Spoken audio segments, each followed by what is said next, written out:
Hello, I'm Mrs. Noggle. I teach 7th grade math, and I'm reading The Greedy Triangle by Marilyn Burns. Once there was a triangle that was, as most triangles are, always busy.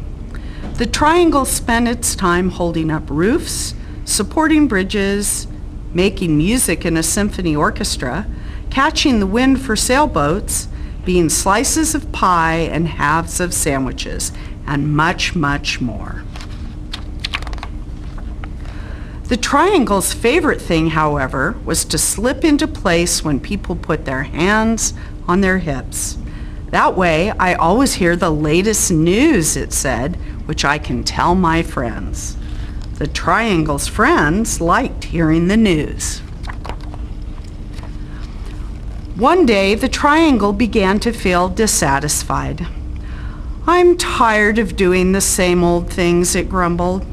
"There must be more to life." So the triangle went to see the local shapeshifter. "How may I help you?" the shapeshifter asked the triangle. "I think if I had just one more side and one more angle," said the triangle, "my life would be more interesting." "That's easy to do," said the shapeshifter. Poof! The shapeshifter turned the triangle into a quadrilateral.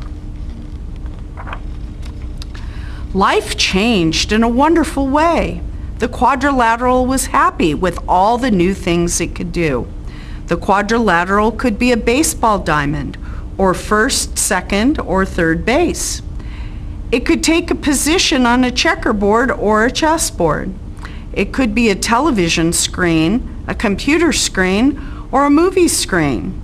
It could frame windows or frame pictures, and much, much more.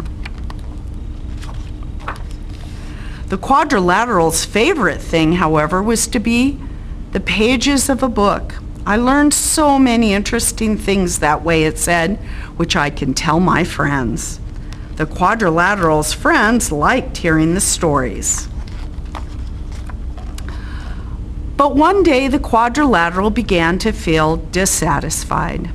"I'm tired of doing the same old things," it grumbled. "There must be more to life." So the quadrilateral went back to the shapeshifter. "How may I help you now?" the shapeshifter asked the quadrilateral. "I think if I had just one more side and one more angle," said the quadrilateral, "my life would be more interesting."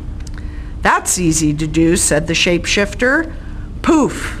The shapeshifter turned the quadrilateral into a pentagon. Life changed in a wonderful way. The pentagon was happy with all the new things it could do. On a baseball diamond, the pentagon could be home plate. It could be a section on a soccer ball or appear inside whenever someone drew a 5-pointed star. The pentagon's favorite thing, however, was to be the headquarters of the United States military near Washington, D.C. "I hear all the top secrets that way," it said. "It's too bad I can't tell them to my friends." The Pentagon's friends couldn't help feeling left out. After a while, time seemed to pass slowly for the Pentagon, and it became dissatisfied.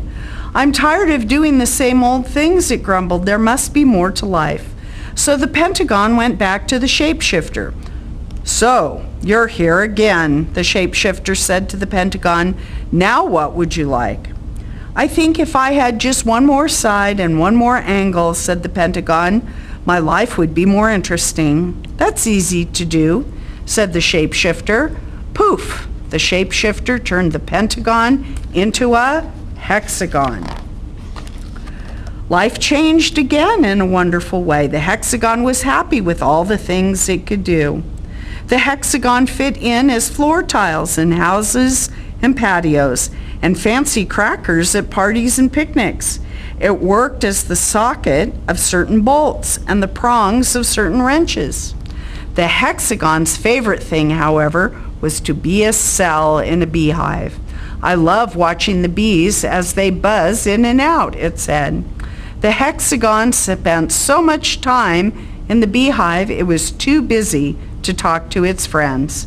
The friends missed the hexagon and couldn't help feeling ignored.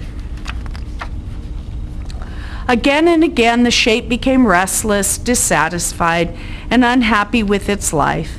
Again and again, it returned to the shapeshifter for more sides and more angles. The shapeshifter agreed to turn it into one shape after another: a heptagon, an octagon, a nonagon, a decagon, and on and on. Finally, the shape had many, many sides and many, many angles. Its sides were so small that it had trouble keeping its balance. Its friends couldn't tell which side it was on and began to avoid the shape. One day, when the shape was going down a hill, it began to roll. Faster and faster it went, screeching around corners, crashing into fences and trees, colliding with bicycles and terrifying walkers. At last, the shape came to a stop. It felt tired and dizzy, lonely and sad. Enough, thought the shape. I don't know which side is up. I can't keep my balance. My friends don't want me around. The shape could no longer remember why it had been so unhappy as a triangle. Very carefully, it made its way back to the shapeshifter. "Aren't you happy yet?" the shapeshifter asked. "I want to be a triangle again," said the shape. "I'm not surprised," said the shapeshifter. Poof! The shapeshifter turned the shape back into a triangle. The triangle was delighted to have its old shape back again and kept itself very busy. Once again, it held up roofs, supported bridges, made music in a symphony orchestra, caught the wind for sailboats, became slices of pie and halves of sandwiches, and much, much more. Still, the triangle's favorite thing was to slip into place when people put their hands on their hips. "That way I always hear the latest news," it said, "which I can tell my friends." Its friends liked hearing the news and were glad the triangle was back in shape again.